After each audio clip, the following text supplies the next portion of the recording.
Pernah nggak sih kamu ada di situasi di mana sebenarnya kamu punya kesempatan yang bagus, kesempatan itu udah ada di depan mata kamu, tapi kamu malah milih mundur, malah milih nggak daftar, nggak kirim berkas, dan alasannya entah kenapa selalu ada aja. Ngerasa belum siap lah, takut hasilnya nggak sesuai ekspektasi lah, atau malah mikir, kayaknya aku emang nggak pantas deh buat ini. Kalau kamu pernah atau sedang ada di fase ini, mungkin kamu sedang mengalami yang namanya sabotase diri, atau dalam istilah psikologi disebut dengan self-sabotage.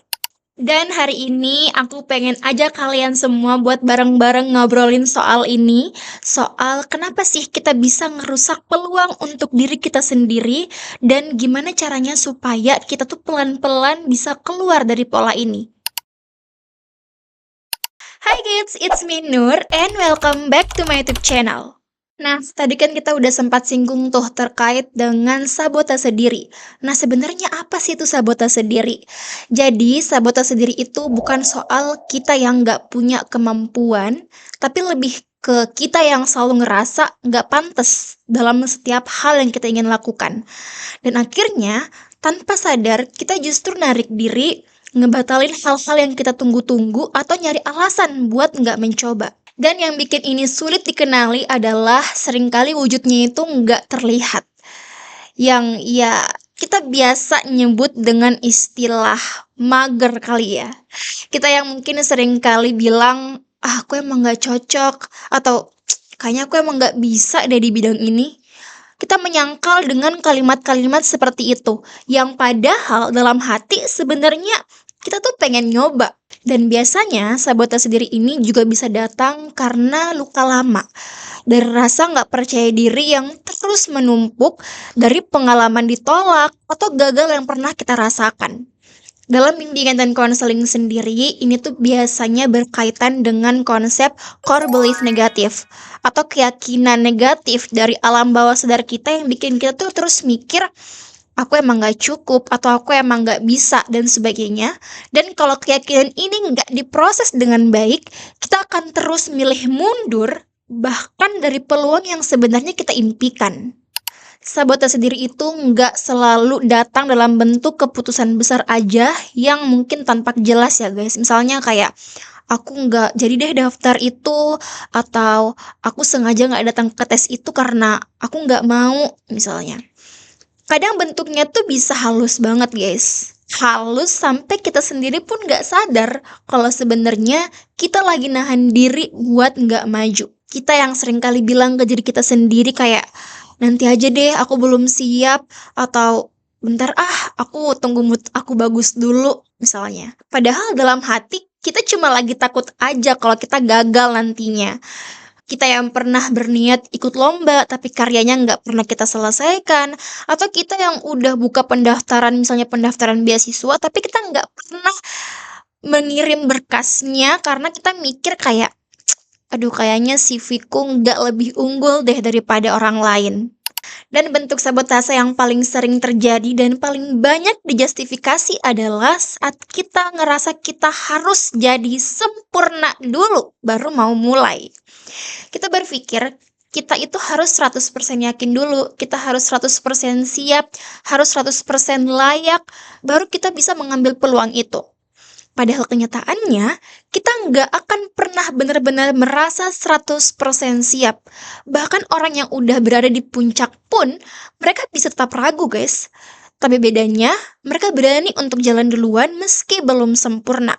Nah, dalam dunia bimbingan dan konseling sendiri, ini tuh nyambung banget sama yang namanya perfectionism trap atau jebakan perfeksionis. Dimana kita tuh terlalu sibuk buat ngejar hasil yang sempurna sampai lupa bahwa proses itu juga punya nilai. Dan seringkali kita jadi lupa satu hal yang paling penting, yaitu tumbuh itu gak harus langsung berhasil kok. Kadang kita cukup mulai aja dulu.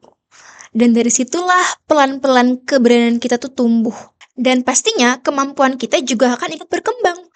Dan kita jadi tahu tuh ternyata diri kita lebih mampu dari apa yang kita kira. Tapi sayangnya semua itu nggak akan pernah terjadi kalau kita terus jadi penghalang buat diri kita sendiri. Nah, pasti banyak yang nanya kan, kenapa sih kita tuh sering banget milih untuk mundur padahal sebenarnya kita tuh mampu gitu kan. Nah, alasannya tuh bisa banyak, tapi salah satu yang paling sering aku temui dan aku pun rasain juga adalah rasa takut akan penolakan dan kegagalan. Kita tuh takut banget buat terlalu berharap, karena takut nanti akan jatuh kalau misalnya nggak sesuai dengan ekspektasi, ya kan? Kita takut dilihat gagal sama orang lain, dan akhirnya kita pilih buat nggak ngambil resiko sama sekali. Dan ya, itu emang bisa bikin kita aman sih. Tapi di sisi lain, kita nggak akan tumbuh dan berkembang. Kita hanya akan stuck di tempat aja. Ada juga yang sabotase dirinya itu karena pernah punya pengalaman gagal yang menyakitkan. Dan sekarang setiap kali dia punya peluang baru, punya kesempatan baru, yang muncul pertama kali itu bukannya semangat, tapi justru trauma. Rasa nggak mau kecewa lagi. Takut kalau semuanya itu bakal kejadian lagi seperti sebelum-sebelumnya. Dan aku paham sih gimana rasanya. Rasa trauma itu emang berat, guys. Rasanya kayak kita tuh dihantui sama pengalaman masa lalu yang nyangkut terus di benak kita. Tapi satu hal yang aku pelan-pelan sadari adalah kalau kita terus biarin pengalaman pahit di masa lalu itu jadi pengandali kita hari ini, kita bakal terus hidup dengan pola yang muter-muter bahkan stuck aja di situ. Karena setiap kali ada pintu baru, kita nggak pernah berani untuk masuk karena takut lukanya kebuka lagi. Dan akhirnya kita cuma bisa stuck dan jalan di tempat aja.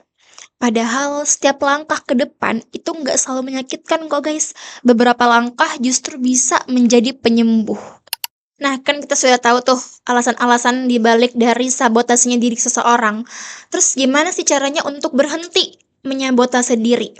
Nah, langkah pertama yang paling penting dan gak bisa kita lewatkan adalah sadar dulu bahwa kita sedang menyabotase diri kita sendiri. Karena jujur ya, kita tuh nggak pernah akan bisa berubah kalau kita nggak tahu kita sedang terjebak di dalam sebuah masalah. Kadang tanpa kita sadari, kita bilang, ah aku males.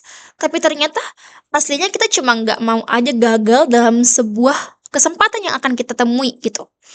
Kadang juga kita ngeles dengan bilang, kayaknya aku emang nggak tertarik deh. Padahal sebenarnya kita hanya ngerasa nggak cukup untuk masuk ke dalam dunia itu. Nah, jadi penting banget buat jujur ke diri kita sendiri dulu. Tanyain pelan-pelan, aku ini emang beneran nggak mau atau aku cuma takut aja nggak berhasil. Dan di titik ini, kesadaran kita tuh bakalan muncul. Dan dari kesadaran itulah kita akan bisa mulai untuk terbuka dan juga mulai bergerak. Langkah kedua, latih keberanian dalam bentuk yang kecil dulu. Kita tuh nggak harus langsung lompat ke panggung besar kok guys. Tapi cukup mulai dari hal-hal sederhana yang selama ini kita hindari. Misalnya, coba buat daftar volunteer atau daftar lomba atau apapun itulah yang sederhana-sederhana yang emang kamu takutin duluan karena kamu ngerasa belum cukup aktif misalnya. Atau misalnya dengan kirim karya lomba atau karya tulisan kamu, walaupun kamu belum yakin itu sebagus orang lain. Karena percaya deh, rasa percaya diri itu bukan muncul dulu baru kita berani. Kebalik guys, kita berani dulu dan dari situlah rasa percaya diri kita tumbuh pelan-pelan. Dan semakin sering kita nekatin peluang kecil, semakin kita akan mulai sadar bahwa ternyata banyak ketakutan-ketakutan yang cuma ada di kepala. Yang sebenarnya guys, kita tuh bisa lebih dari itu. Kita bisa melakukan apa yang pengen kita lakukan di luar dari apa yang kita bayangin. Lalu yang gak kalah penting juga adalah cara kita ngomong ke diri sendiri juga udah harus mulai diubah. Kadang yang bikin langkah kita berat itu bukan karena orang lain yang ngejatuhin, tapi karena diri kita sendiri yang terus-terusan bisikin kalau kita tuh nggak bisa, kita nggak sehebat mereka misalnya. Jadi, mulai sekarang coba ganti kalimat itu. Misalnya dari kalimat aku takut gagal, jadi aku akan mulai untuk belajar lebih berani lagi. Dari kalimat aku emang gak secerdas dia sih, jadi Aku punya caraku sendiri buat belajar dan berkembang. Nah, ini nih yang disebut dengan reframing dalam bimbingan dan konseling.